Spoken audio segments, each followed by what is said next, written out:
자, 이번 시간은 국회에 대해서 배웁니다.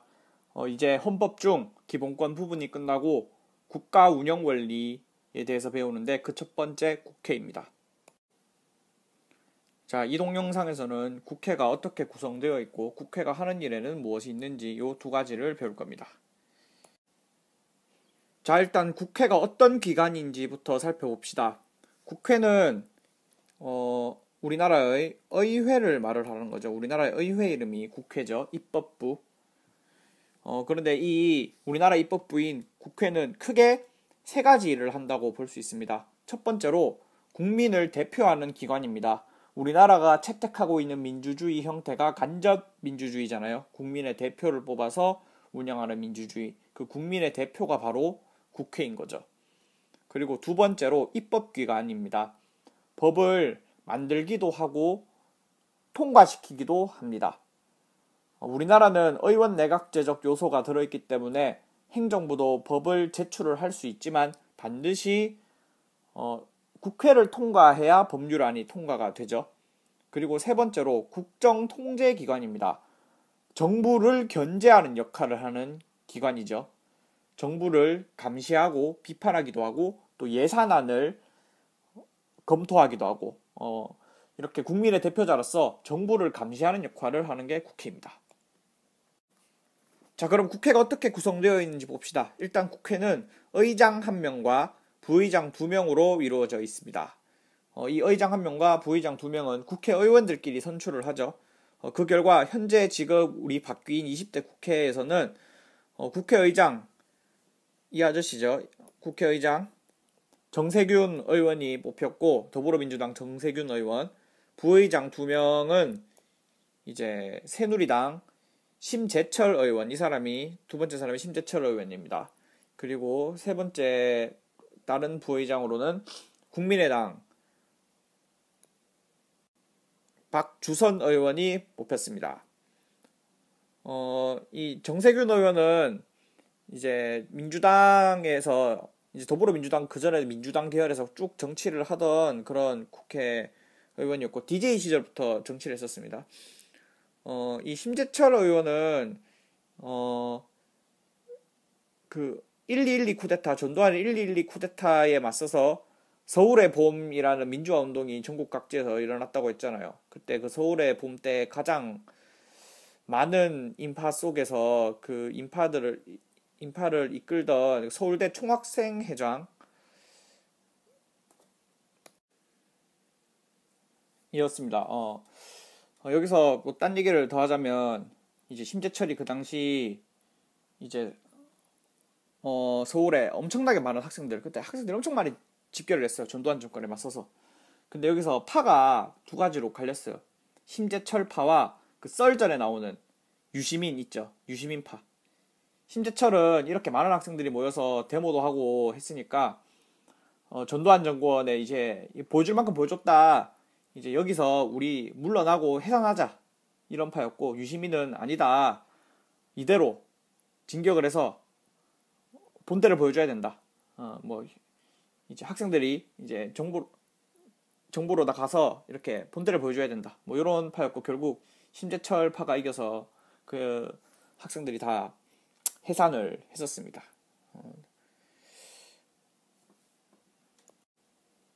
자, 그럼 국회 안에 있는 단체를 살펴보도록 하겠습니다. 국회 안에 구성되어 있는 단체 중 우리가 살펴봐야 될 단체는 위원회와 교섭단체인데요.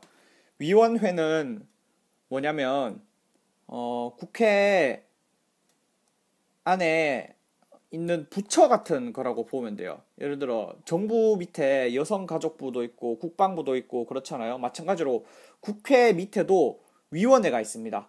이 위원회, 상임위원회는 분야별로 이렇게 있는데요. 국방위원회, 교육위원회, 뭐 노동위원회 이런 식으로 이제 마치 정부 부처처럼 여러 가지 위원회가 있는데, 이 국회의원은 무조건 상임위원회 중 하나에 소속되어야 됩니다. 상임위원회가 아까 말한 그 교육위원회, 국방위원회 이런 건데, 이게 왜 있냐?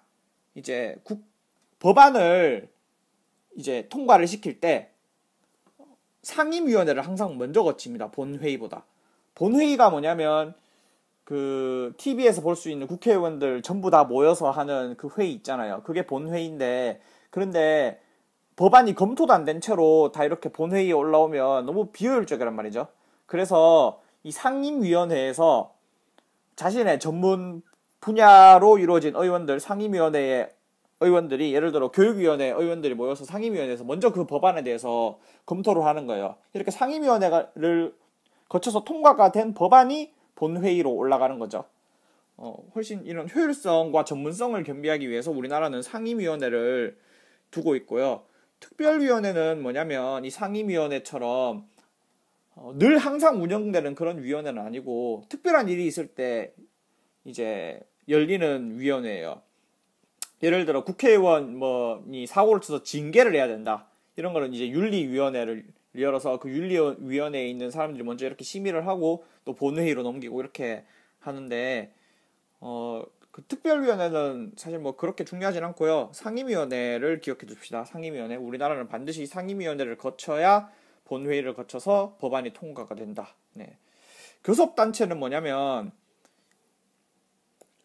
20인 국회의원 중 20인 이상이 모여서 만들 수 있는 단체인데요.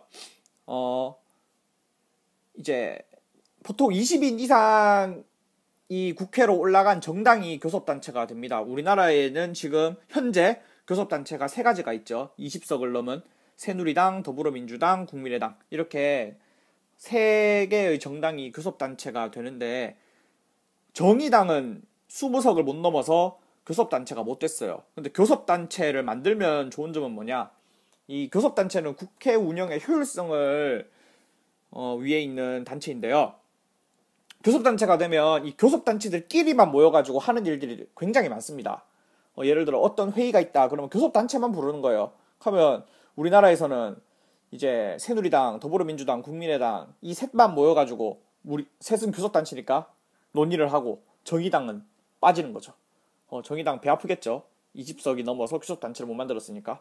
그리고 교섭단체를 만들면 국가에서 주는 정부 보조금도 더 많이 주고 그리고 뭐 연구원 이런 것도 더 지원받을 수 있고 그렇습니다. 교섭단체 이 20석이 넘어서 교섭단체가 되면 여러가지 국회에서 주는 이점이 많다. 요거를 기억해 놓으면 되겠습니다. 자, 이 사진이 이제 상임위원회가 열리는 사진이에요. 자, 이런 상임위원회, 이건 국방위원회입니다. 이런 상임위원회에서 먼저 법안이나 이제 국회에서 일어나는 뭐 여러 가지 뭐 국방에 관한 일들은 여기서 먼저 논의가 되는 거죠. 자, 이게 본회의입니다.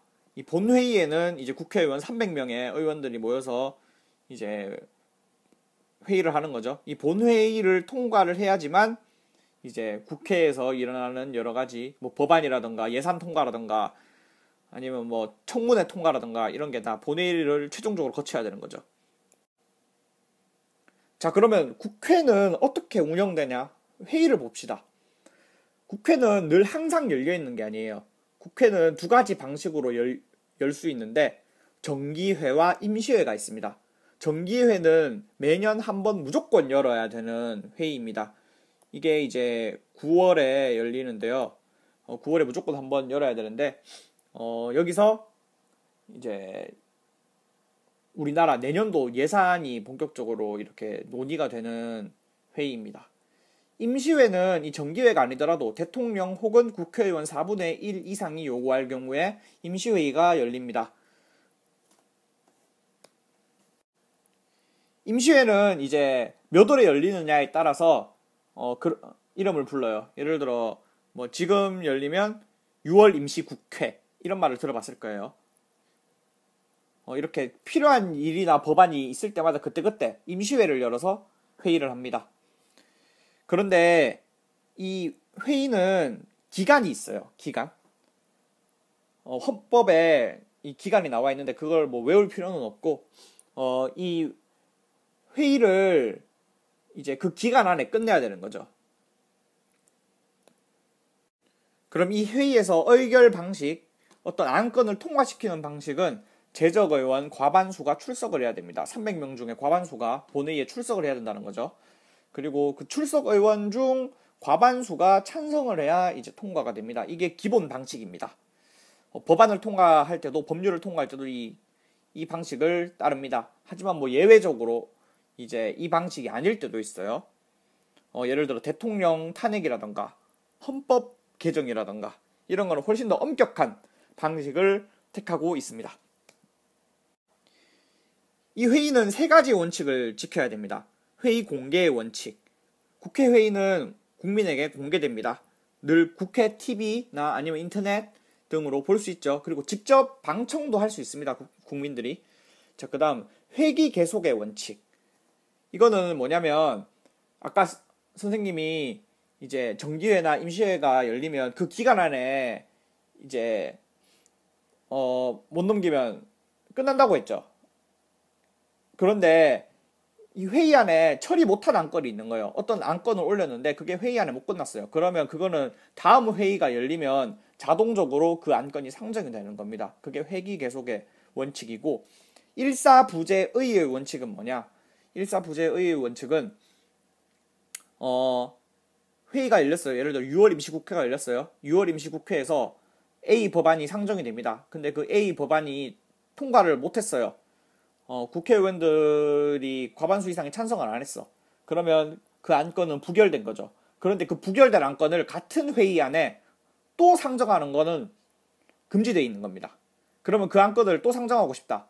그러면 다음 회의가 열렸을 때 해야 되죠. 이 일사부재의의 원칙을 두는 이유는 뭐냐면 만약에 이게 없으면 본회의에 계속 그 안건을 상정을 할 수 있겠죠. 그러니까 트롤링을 할 수가 있는 거죠. 그런 거를 방지하려고 있는 겁니다. 자, 마지막 국회의원의 특권을 살펴보도록 하겠습니다. 국회의원은 두 가지 특권을 헌법으로 이렇게 두고 있는데요. 이거는 이제 국회의원들이 잘나서가 아니라 국회의원들이 국민의 대표니까 이 국민의 대표위를 똑바로 하라고 이 두 가지 특권을 주는 건데, 불체포 특권은 뭐냐면 국회의원의 동의 없이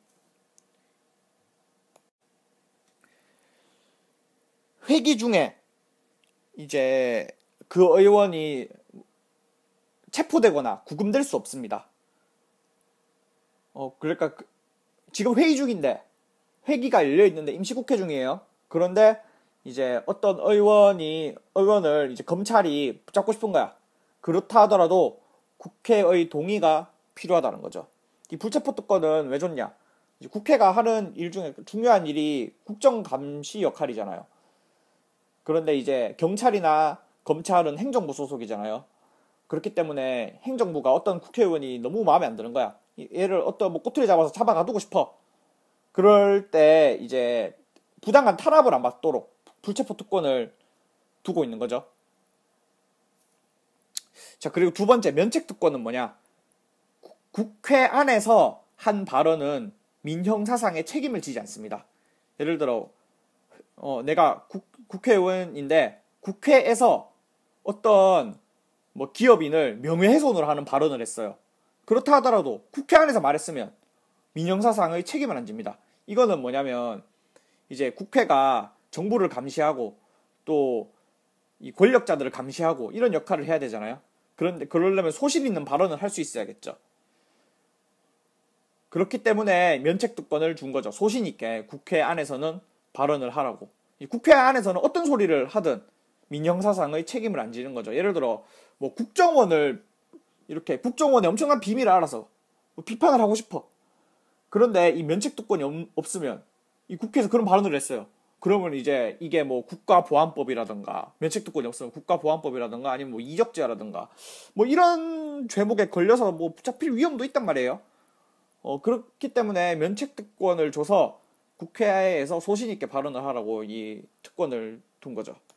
자, 이번 시간에 배운 내용은 이제 여러분들이 직접 국회 홈페이지에 들어가서 국회 소개에 관한 내용을 보면 훨씬 이해가 쉬울 겁니다. 자, 그러면 마치겠습니다.